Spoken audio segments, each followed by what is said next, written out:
Hello Year 8. Welcome to the Year 8 Humanities project on the Industrial Revolution that you'll be completing in the winter term.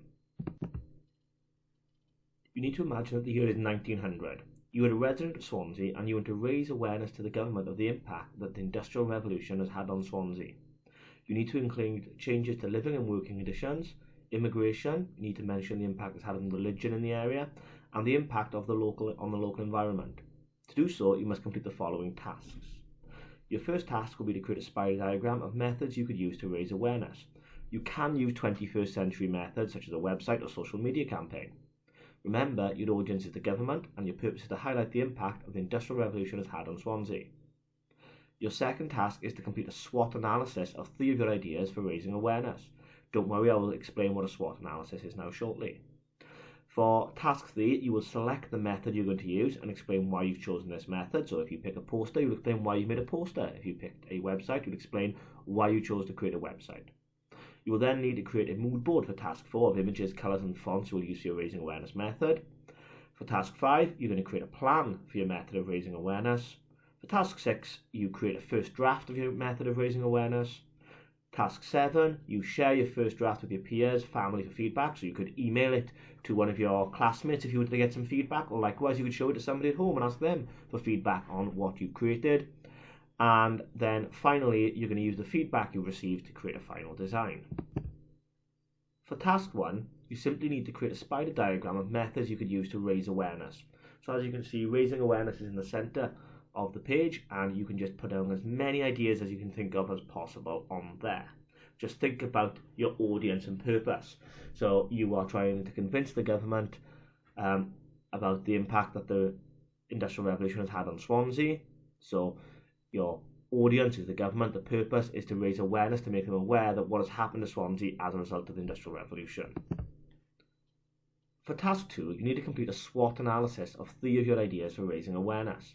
There are guides on the next slide here, so I'll quickly click onto those. Now, a SWOT analysis is the acronym for a tool used to plan work. The SWOT analysis stands for strengths, so what advantage does this method of raising awareness have? Why is this method better than any other method? What will attract others to read this form of raising awareness? W stands for weaknesses. What could you improve? What should you avoid? What are people likely to see as a weakness? What factors will make people lose interest in reading the raising awareness method? The O stands for opportunities. What good opportunities can you spot? E.g., could you put the posters up in the local community? Could you link a video, for example, to a website? Are there any opportunities to extend the raising awareness campaign? Local events that you could link it to. And finally, T stands for threats. What obstacles do you face? How are the global issues promoted? Is changing technology going to threaten your campaign? For example, could a social media account be hacked? Could any of your weaknesses seriously threaten your campaign to raise awareness?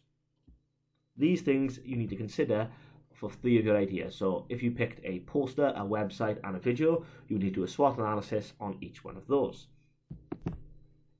For task 3 now, you need to use the templates provided to carry out a SWOT analysis on 3 of your ideas. For task 3, you need to explain which method of raising awareness you've chosen and why you've chosen this method. So if you've chosen a website, why have you chosen a website? If you've chosen a video, why have you chosen a video? If you've decided to make a poster, why have you decided to make a poster? For task 4, you need to create a mood board of images, colours and fonts you will use for your raising awareness method. So a mood board would just be a collection of images, a collection of different colours, a collection of different font styles, or anything really that you think you would use to raise awareness that might end up in your final design. So it can just be a sort of collage of all your different ideas down on the page. For task 5, you now need to create a plan for your methods of raising awareness. So for your plan, you could just have simple shapes to represent things, or it might be numbered different pages for a website, for example, or a rough drawing of what your poster might look like. Anything really that it can help you visualize what your final product is going to look like. For task 6, you now need to create your first draft of your method of raising awareness. So this is your first attempt at it. This will not be the finalized version. What you'll do then is share this with somebody else and ask them for feedback on how you can improve your raising awareness method. For task 7, you now need to share your first draft with your peers, family for feedback. You can do this via email or by simply asking someone in your house for verbal feedback. If you've sent an email, you can screenshot the email and paste the feedback below, or simply type it in if you feel that you just want to type in any verbal feedback you might have received from somebody at home. Task 8 requires you to use the feedback you've received to complete your final design. Once you've completed a final design, paste it on the next slide and annotate around it showing what changes you have made based on the feedback received. You've now completed your Year 8 Humanities project for the winter term. Well done. We look forward to seeing them.